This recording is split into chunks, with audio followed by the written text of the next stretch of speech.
What's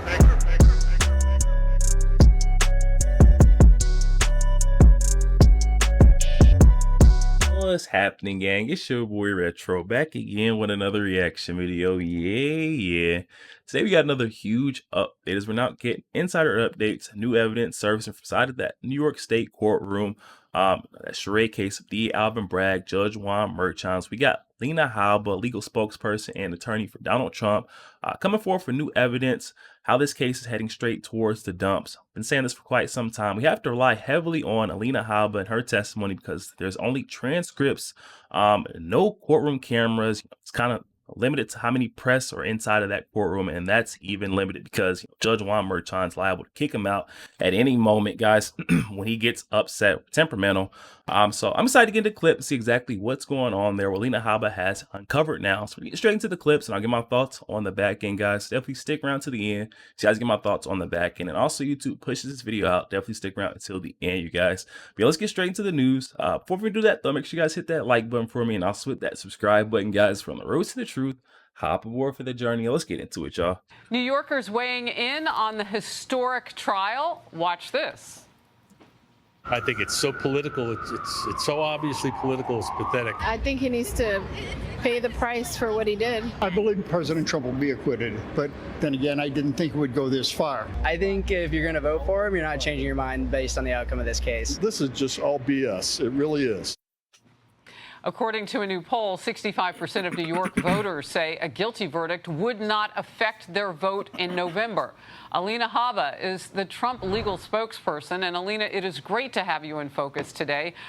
First of all, where do you put this case going into closing arguments with all of this unsequestered time for these jurors? It's unbelievable the amount of time they've been sitting there. If I was a juror on this case, Harris, I would be a little bit angry. I've wasted weeks sitting here for something that should have been airtight. If you're going to prosecute and criminally prosecute a former president for the first time in American history and the leading candidate, you better have a real case. And this is just not that. And I think that's very clear. You know, one of the things the prosecutors didn't anticipate was that their witnesses would fall apart. And I'm not going to speak to individuals have this unconstitutional, and I can't speak to it, but let me just be very clear. We have a real corrupt system in New York. I've seen judges time and time again give jury charges that sway the jurors to push towards one side or the other. And I will tell you the only benefit at this moment, after sitting there through this trial with him, is that the prosecution has a judge who should have recused, who is very politically motivated. And I can't speak to that either because this isn't America anymore. But the fact that that judge has to give a jury charge, that's their best bet at this point, Harris.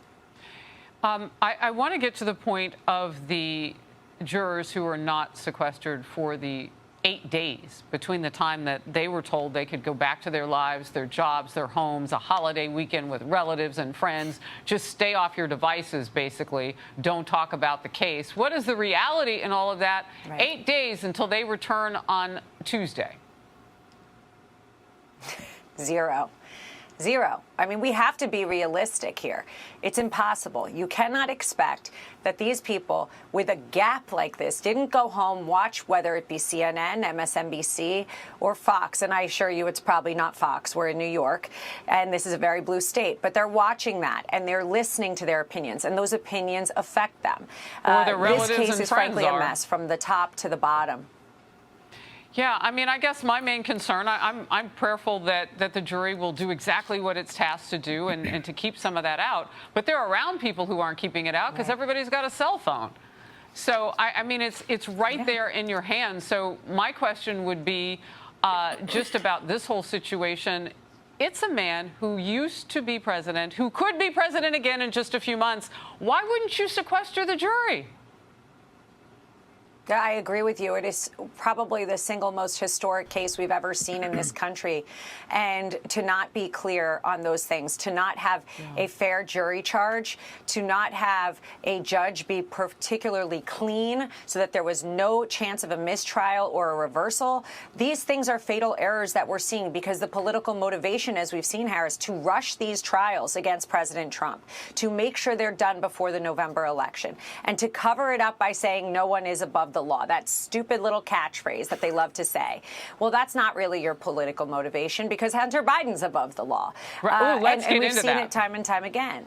House Republicans are threatening to refer Hunter Biden to the Justice Department for lying to Congress. The Ways and Means Committee voted yesterday, Alina, to release documents from his February deposition. Republican lawmakers say those documents prove the president's son, Hunter Biden, lied at least 3 times under oath. Democrats say the effort is political.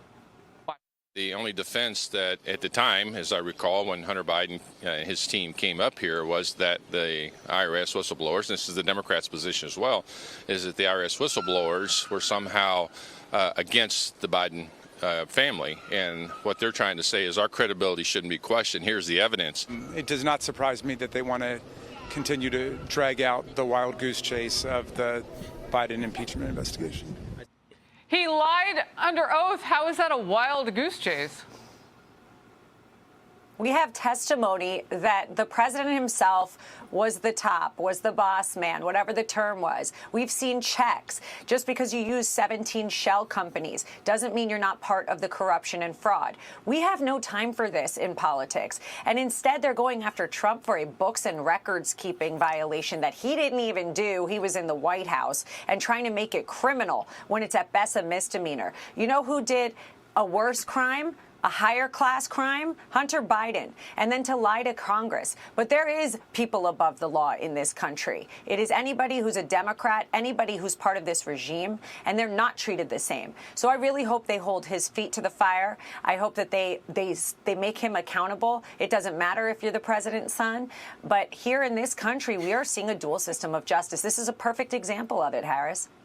Well, and what you're talking about, too, has national security implications because his father was vice president as some of the crimes that he's accused of committing, Hunter Biden, were taking place. And whether or not that would make his dad vulnerable to extortion or anything out of embarrassment. Alina Habba, thank you so much. There we have it, guys. It sounds like this judge just wants this case to be as tangled and corrupt as possible, guys. He's not even sequestering the jury, letting them go home and have a break with their family, get on their, social media, cell phone devices, be connected with the world.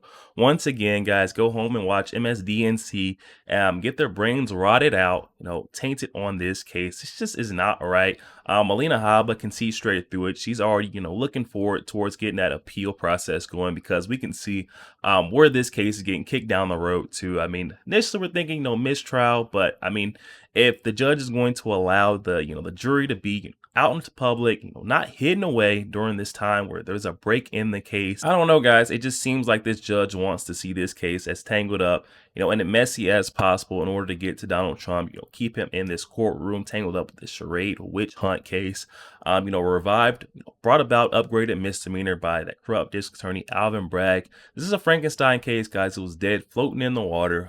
Alvin Bragg, went great lengths in order to get this case brought about. But through all of this case is still doing exactly what, Donald Trump, his team needs it to do.